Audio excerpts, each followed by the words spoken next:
A Greenwich woman whose baby died while in the care of a foster family in Bridgeport last month spoke out today about the ongoing investigation into that death. Meteorologist Mike Rizzo joins us. Hey, Mike, it's National Repeat Day today. Did I tell you it's National Repeat Day? It is? It is? The weather certainly hasn't repeated itself. Oh man, that's clear in my sinuses. Very good. All right, so that's the garlic portion. It's very strong. Bridgeport police are releasing new details in their investigation of a former hospital employee they say sexually assaulted 4 men and secretly photographed many more at the hospital's nursing school. All right, well, hey, in the 7 o'clock hour, National Bacon Day is trending. Bacon, bacon, bacon. Drew, look at this snow mound, this hill of ice and snow.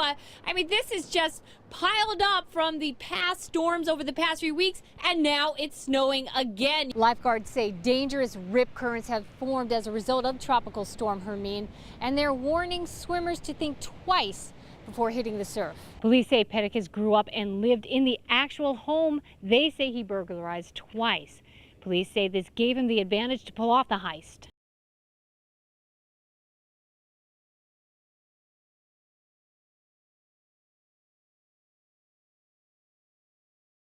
I have precious memories of Long Island, and it's an honor to be here. On the same weekend Americans celebrate Martin Luther King Jr.'s legacy, his son Martin Luther King III visits Long Island.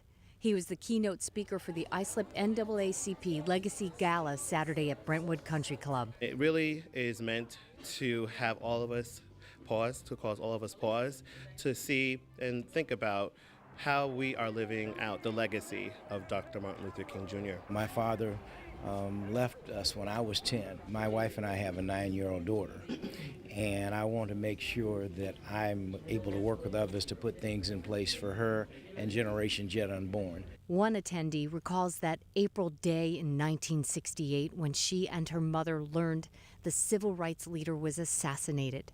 She was touched to meet his son. I had goosebumps because I was there with my mom, crying with her. It's been 5 decades since Dr. Martin Luther King Jr. was assassinated, and many here say his message then is just as important today. We need to embrace his message and ideals now more than ever. Our nation is, unfortunately, there are a lot of divisions in the nation. It's very important that we work together, all communities, all peoples, on one accord. The son who shares his father's name also shares his father's vision for peace and equality. We're not where we need to be. We've made progress. Some would say we went backward for a moment, but I think that's a moment in time. I think we're propelled to move forward. In Brentwood, Amy McGorry, News 12 Long Island. Lee, Colleen, well, it's certainly not beginning to look a lot like, well, a traditional Christmas in Hop Hog. A holiday haunted house on the LIE Service Road has some residents not too happy, and I have to warn you, some of the visuals in the story may be a bit graphic. 'Twas 2 weeks before Christmas, and all through the lair, creatures were stirring, hoping to give Long Islanders a scare. Want to get on the naughty list? There's plenty of room. Headless bodies were hung by the chimney without care, as visitors lined up, hoping St. Nicholas would be there. What's wrong about it? I saw they had to sign a waiver. You know, I guess like if you have heart failure or something, it could be that scary. So that's what intrigued me. Children not sleeping, not nestled quietly in a bed. While we saw visions of evil snowmen and Freddy Krueger with half a bear head. This house of horrors is usually opened only in October, but this year a group of Long Islanders decided to have a Christmas version. We think that people love haunted houses, and this is just something, instead of waiting till next October, you know, they have something now for Christmas. Some Long Islanders are horrified at the concept and sent the creator heated emails asking for it to be shut down. Not everyone thinks it's the proper way to spread the Christmas spirit. I think Christmas is about, happiness and Santa Claus, not chainsaw and blood. But the creator says it is just another way to spread smiles during the holiday season. We're here to entertain you, and that's the whole thing. Well, while the very scary Christmas house is fun for older kids, event organizers say it may not be appropriate for those under 18, and I don't think I'm going to sleep for a while.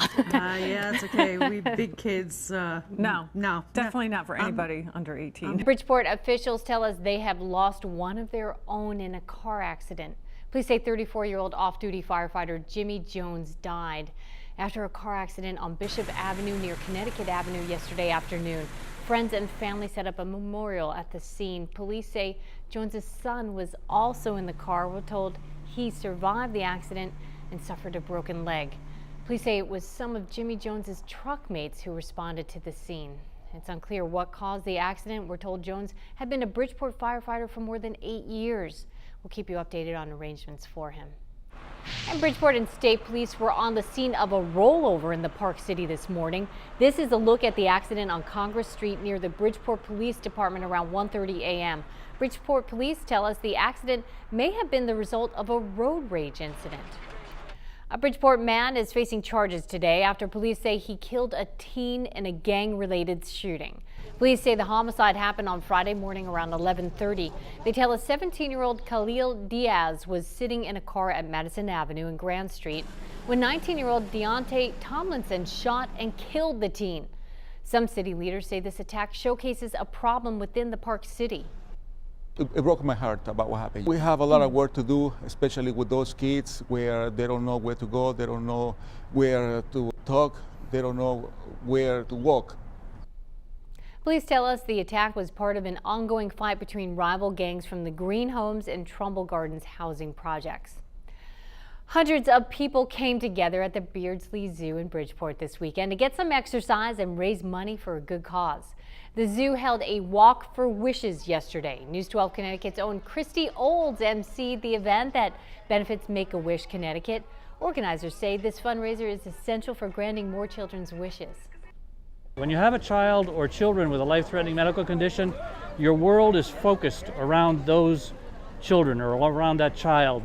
Doctor's visits and medicines and x-rays and things like that. So the wish allows the family to take time away from that and spend time as a family and not have to worry about anything.